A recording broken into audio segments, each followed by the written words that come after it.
Dear students, this is Dr. Viju Vasudevan. In this video, we will solve one-dimensional wave equation, which is given as equation number 1 here, and subject to the given conditions. This is our problem number 2 from the textbook, right? And we are planning to solve one problem in this topic, and the rest is your practice problem. Okay.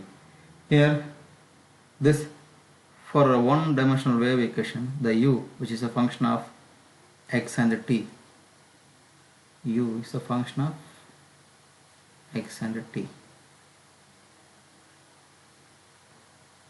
which is a vertical displacement of a string of length L that is freely vibrating in the vertical plane shown on the graph that we have already seen.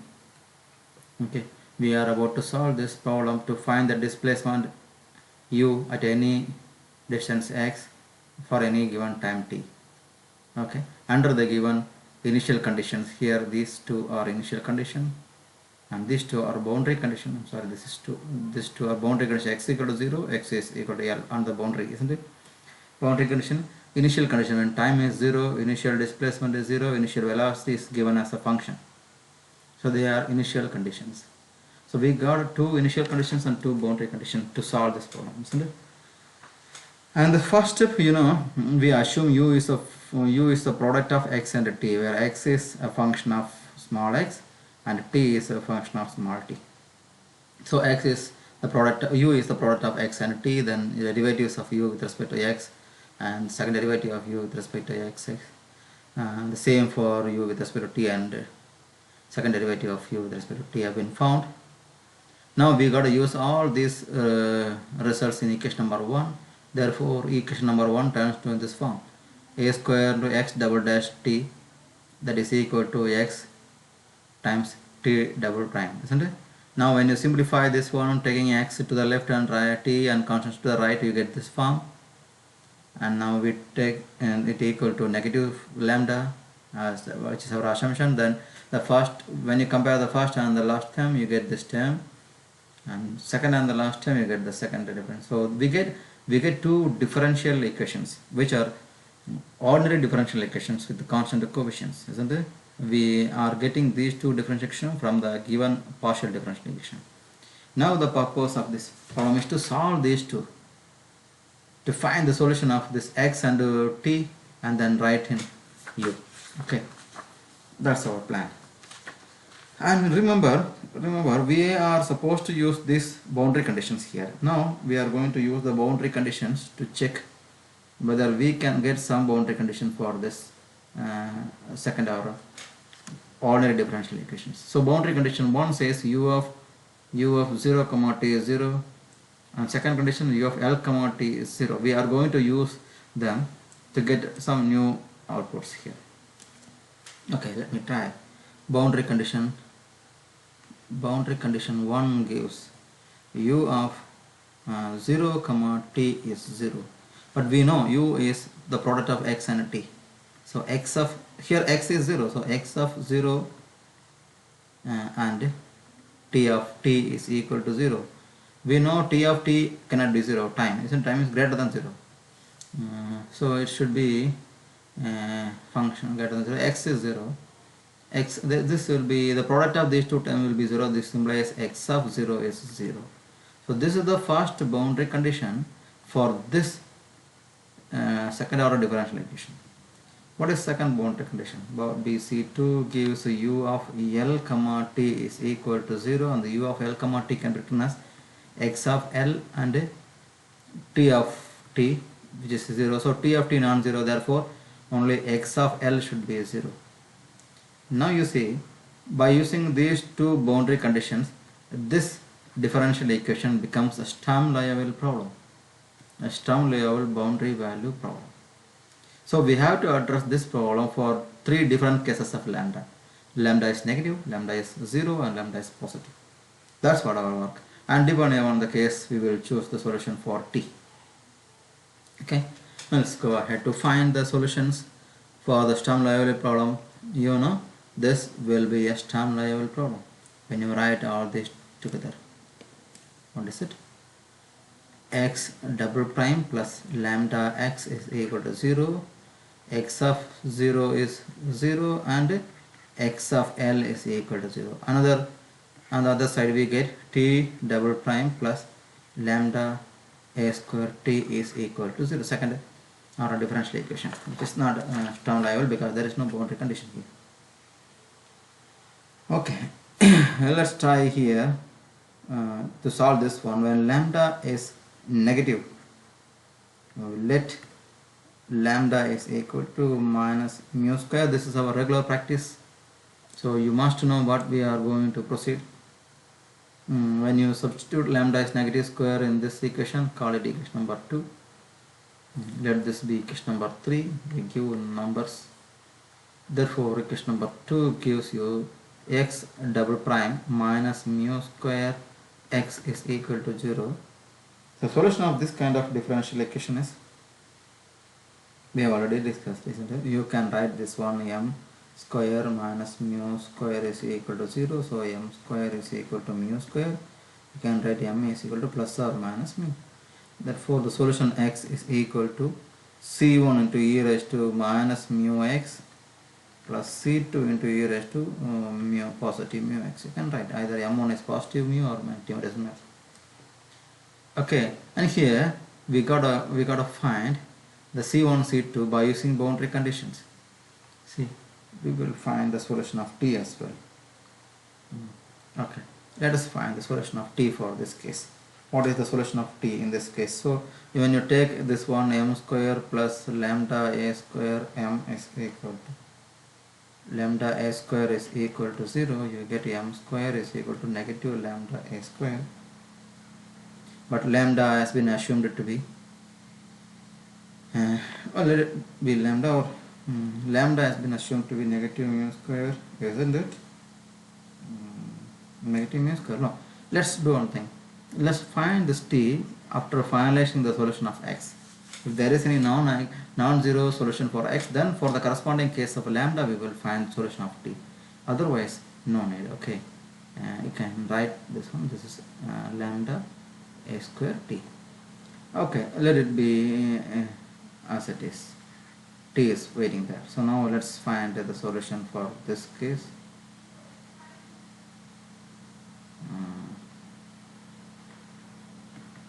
What do you get here?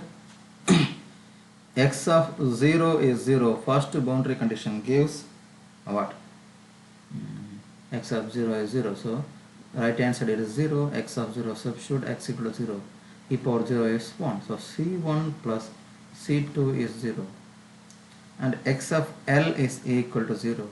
c1 e raised to minus mu L plus c2 e raised to positive mu L is 0. And many times we have encountered the same kind of equations. These two will give you that c1 and c2 are equal to 0. Obviously x is 0.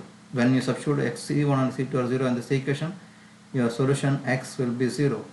When x is 0, whatever the value of t, isn't it, u will be, so x, write down, x is 0 is not an eigenfunction, which is a trivial solution, isn't it? So eigenfunction is a non-trivial solution. Therefore u is x times t will be 0, whatever the value of t. Since x is 0, you will be getting 0. So this is not a solution for this. Lambda negative will not give any solution. So let's go for the case lambda is equal to 0. Therefore you get x double prime is equal to 0, x prime is a constant c1, and x is equal to c1 x plus c2.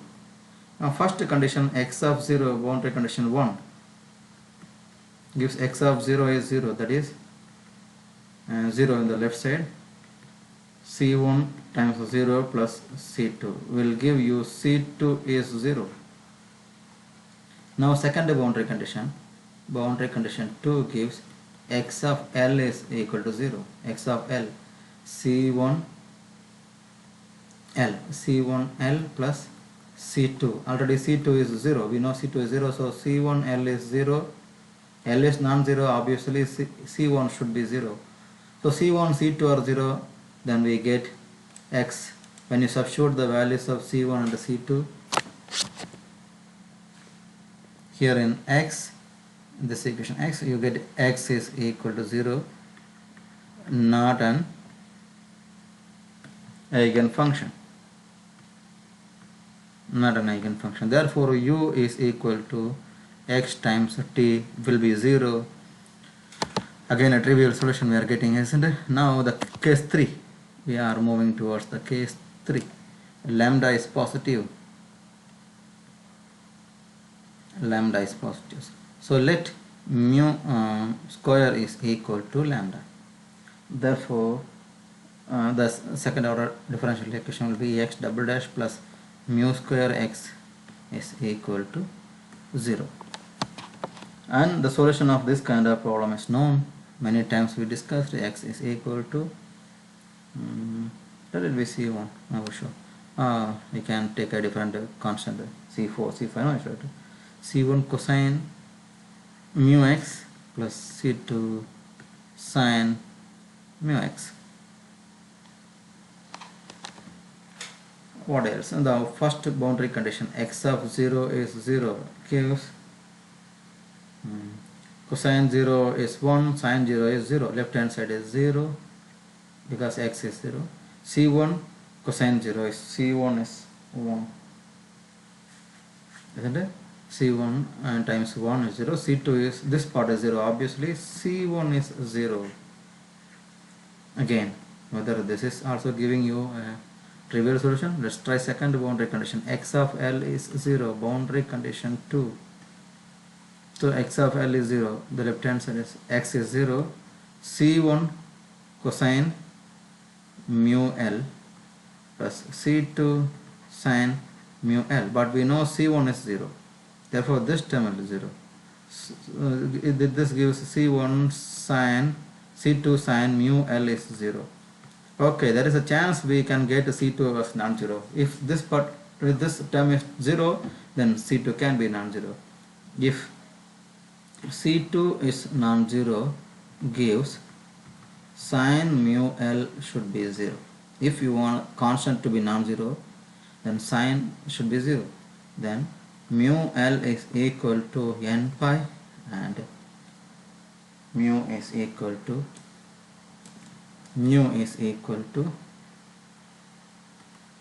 n pi over L for Rn starting from 1, 2, 3 and so on. For this value of mu, the system may get a non-trivial solution. So your eigenfunction x is C1 is 0, remember C1 is 0. Second part C2 times sine mu is n pi x over L is an eigenfunction. Okay, so now we got an x. Now we have to trace the so the t value for this lambda. What is our t? The t has been found at the top. You can go back and check what is our equation in t. We have not solved it. We kept it as it is, isn't it? Now when you solve this one, we can, assuming lambda is positive, isn't it? For this case we have to find a solution for this problem. So lambda is positive in second equation. This one is equation number 2.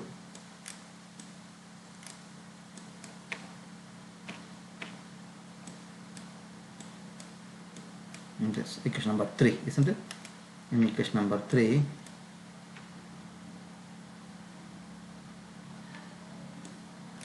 we get lambda is positive in equation number 3. We will get the solution for t. We will rewrite the t second equation, second order equation double dash plus a square mu square t is 0. So here the constant is a square mu square. You will get the solution as t is equal to C3 cosine mu a t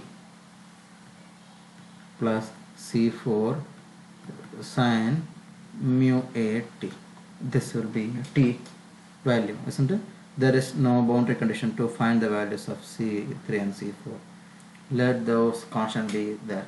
Now we have to write the final solution in terms of x. No, there are two more conditions to be used. We need to eliminate this constant by using those initial conditions. So u is the product of x and t. Now we are going to take them into account. Okay, fine. What else we got to do? U is x times t. So substitute the x and t values here. Therefore I am generalizing the answer. First let me write this one. X is C2 sine n pi x over L plus multiply by C3 cosine mu. Mu is again n pi at over L plus C4 sine n pi at over L. This is in multiplication. This is u, but this is not the final solution. We have to eliminate the constants. Okay, we have to eliminate the constants by using two more conditions given in the problem. Now we will write in generalize this one. How to write? Un multiply C2 with C3 will give you another constant. We call it an. C2 and C3 will call it an. Then an and this term.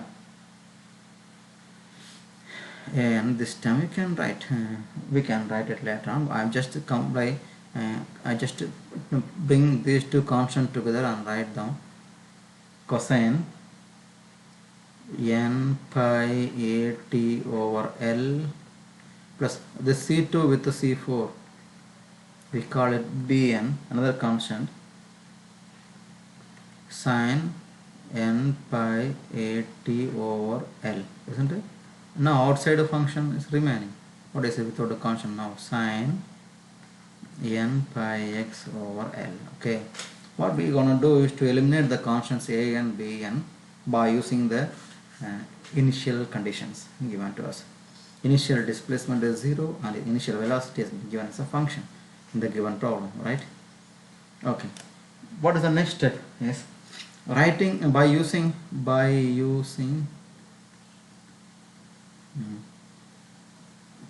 superposition principle, isn't it?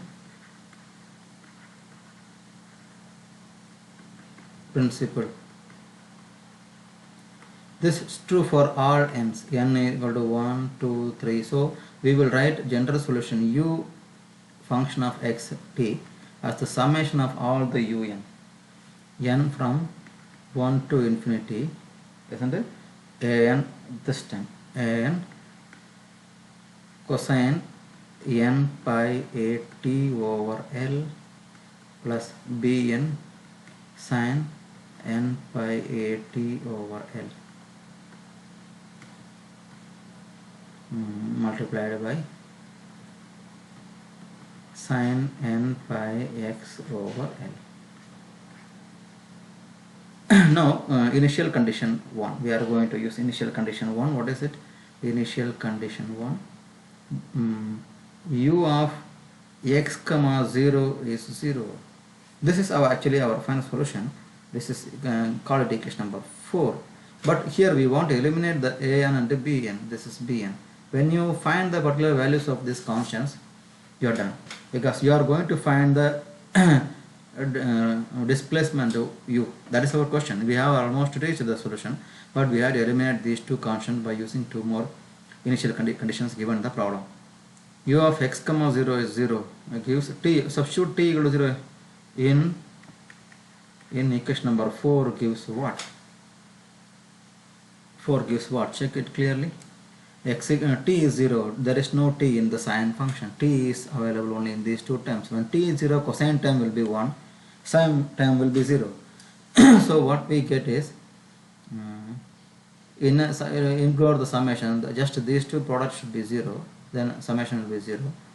An times 1 plus bn times 0 is equal to 0.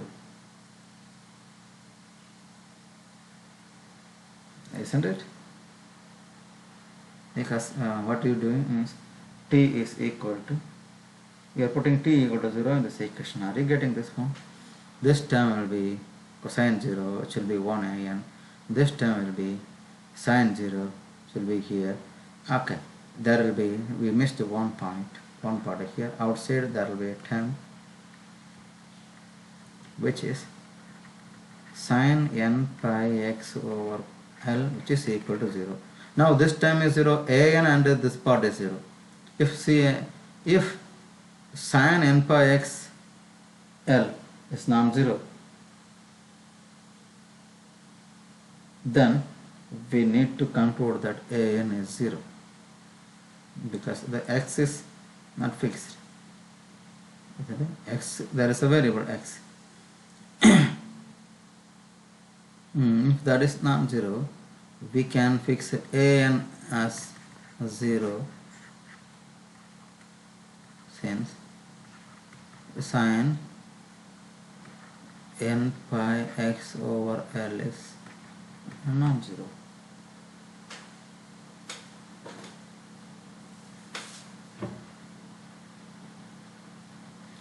Now when you substitute an is 0 in equation number 4, the equation number 4 further reduced to this form.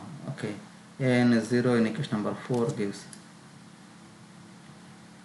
an is 0 in equation number 4 gives the further reduced form of the solution u of x comma t, which is equal to summation n from 1 to infinity. An part is 0, so bn sine n pi a t over L times sine n pi x over L. See, if sine n pi x is 0, everything will be 0. There is it will be again a trivial solution. So sine n pi x by L will not be 0, right?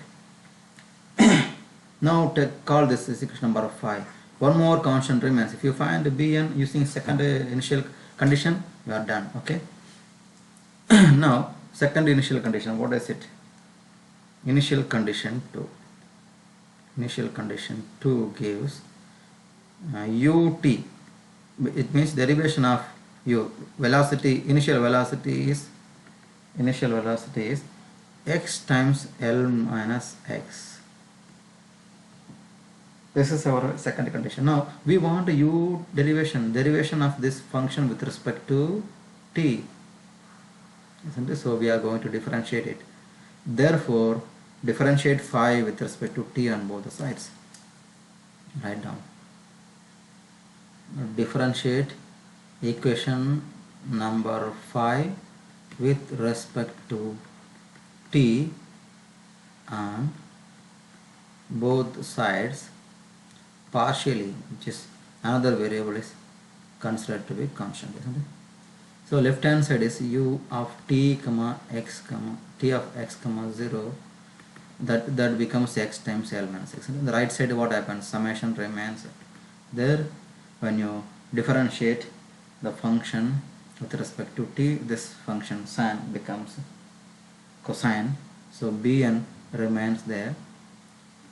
Differentiation of sine will be cosine n pi a t over L, and the constant part will be n pi a over L, and the sine function does not, other sine function does not have a t, so write it as it is, sine n pi x over L.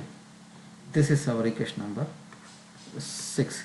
So by using this condition in 6, isn't it?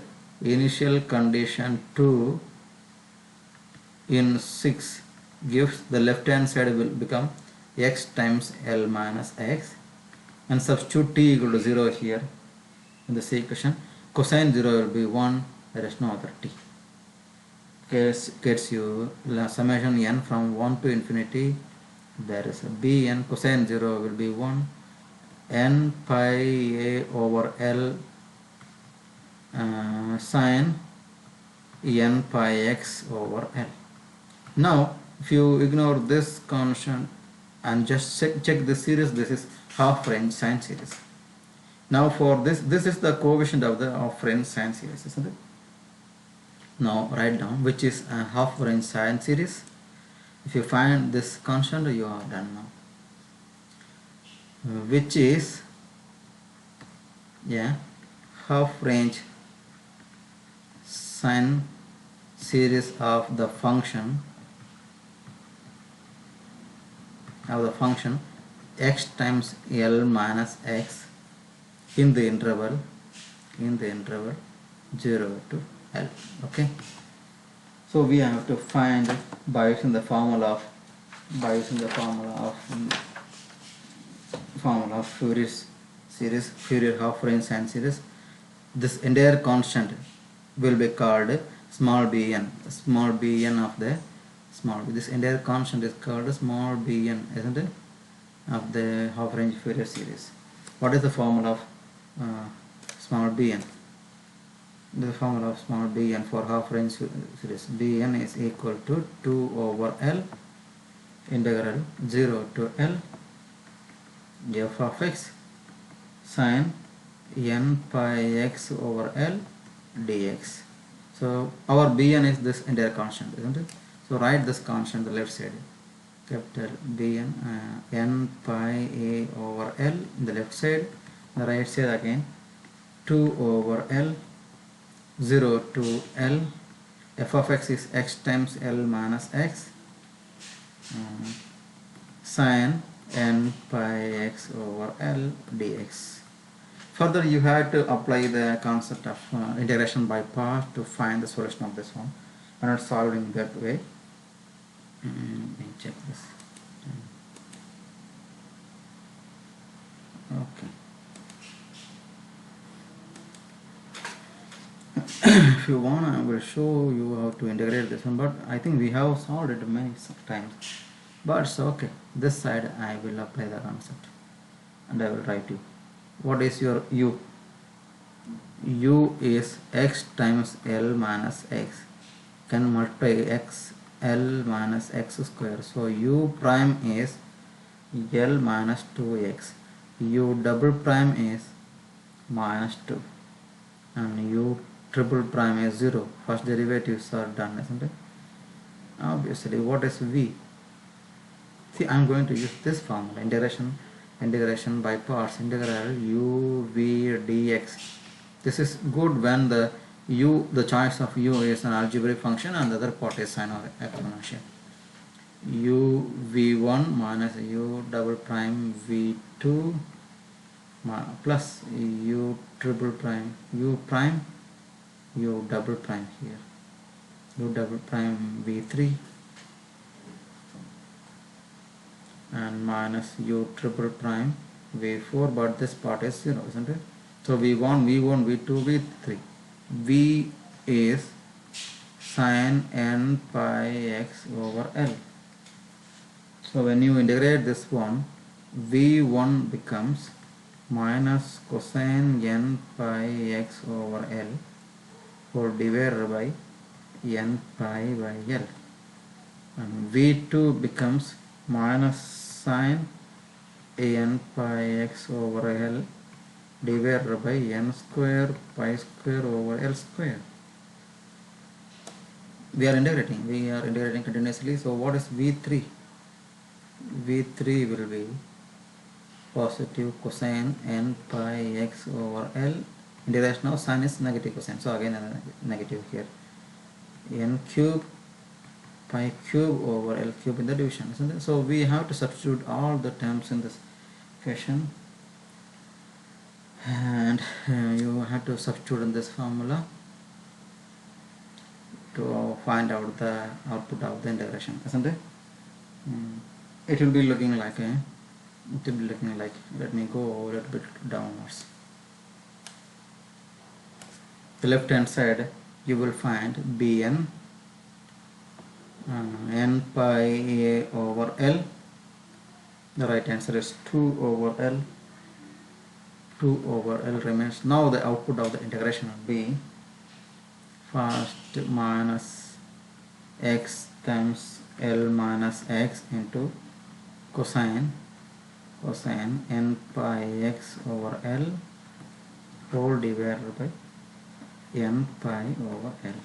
next term is plus L minus 2x, little bit, I don't know, L minus 2x sin n pi x over L whole divided by n square pi square L square. The last term, third term, only three terms are there, this one, this one, this one. Third term will be minus again 2 cosine n pi x over L whole divided by n cube pi cube over L cube. The limits from 0 to capital L.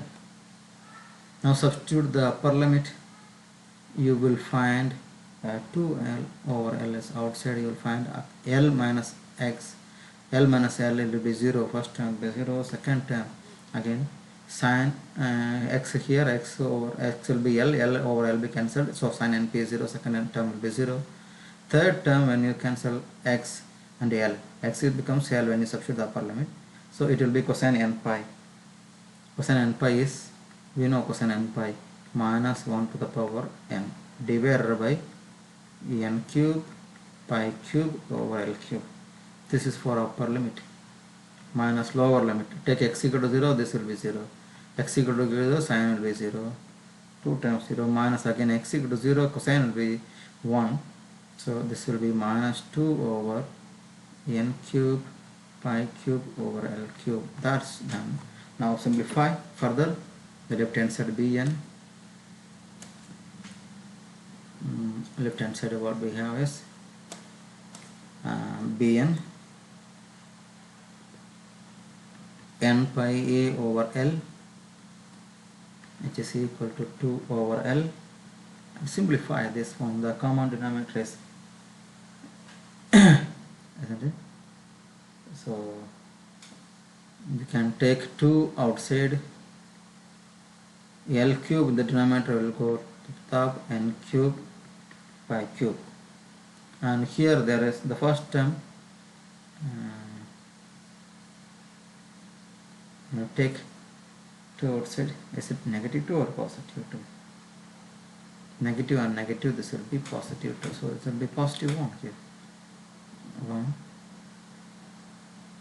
Here it is negative, actually we have forgotten this negative. So this one. So this will be positive 1 and this will be negative 1 to the power n. So when you further simplify, you will find the solution as take this term to the right and simplify bn, or we can replace the entire term bn n pi a by L by using this term.